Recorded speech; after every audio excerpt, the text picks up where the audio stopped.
அனைவருக்கும் வணக்கங்க. நான் ரிப்போர்ட்டர் வேலுங்க. இது சத்தியமங்கலம் டு கோயம்புத்தூர் செல்லும் ரோடுங்க. காந்தி காலேஜ் விண்ணப்பள்ளி அருகே பார்த்தீங்கன்னா, இந்த லாரி திரும்புறதுக்கு எந்தவித அறிகுறி இல்லாமல், எந்தவித இண்டிகேட்டரும் போடாமல் திரும்புகிறாப்பிள்ளைங்க.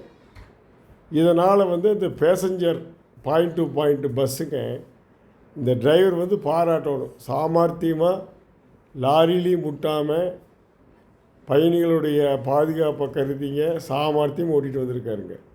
இல்லை இந்த லாரிக்காரரை டிப்பர் லாரிக்கார் பண்ண தவறு பார்த்திங்கன்னா எந்த அளவுக்கு போய் முடியுதுன்னு பாருங்கள். அதாவது ஒரு மெயின் ரோட்டில் தேசிய நெடுஞ்சாலையில் ஓட்டும் போது திடீர்னு திரும்பினீங்கன்னா அந்த பஸ்ஸு உங்களை ஓவர்டேக் பண்ண வருது. நீங்கள் சைடு கண்ணாடியில் பார்க்கணும், இண்டிகேட்டர் போடணும். இதெல்லாம் எதையுமே செய்யாமல் நீங்கள் வார்டுக்கு இந்த டிப்பர் லாரி திடீர்னு திரும்பினீங்கன்னா பின்னால் வர டிரைவர், பஸ் டிரைவர் ஏதாச்சும் உங்களுக்கு நீங்கள் திடீர்னு திரும்புவீங்கன்னு அவர் ஏதாவது கனவு கண்டாரா? இல்லை, இது எந்த விதத்தில் நீங்கள் ஒரு டிரைவர் அசால்ட்டாக ஒரு ஃபோன் பேசிட்டு வந்தாரோ, எந்த நினப்பில் வந்தார் தெரியல.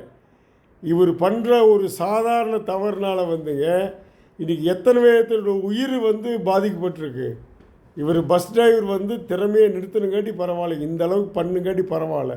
திடீர்னு லாரியில் மோதி இருந்தாலோ அல்லது வேறு பஸ்ஸு கீஸு ஏதாவது எதிர்பாராத விதமாக கவுந்திருந்தாலோ என்ன பாதிப்பு ஏற்பட்டிருக்கு.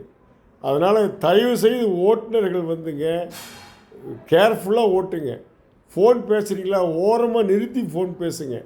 அதே மாதிரி திரும்பும்போது பின்னால் வண்டி ஏதாச்சும் வருதான்னு பார்த்துட்டு முன்னாடியே ஒரு 10 மீட்டருக்கு முன்னாடியே இண்டிகேட்டரை போட்டு இது மாதிரிலாம் பண்ணி திரும்புங்க.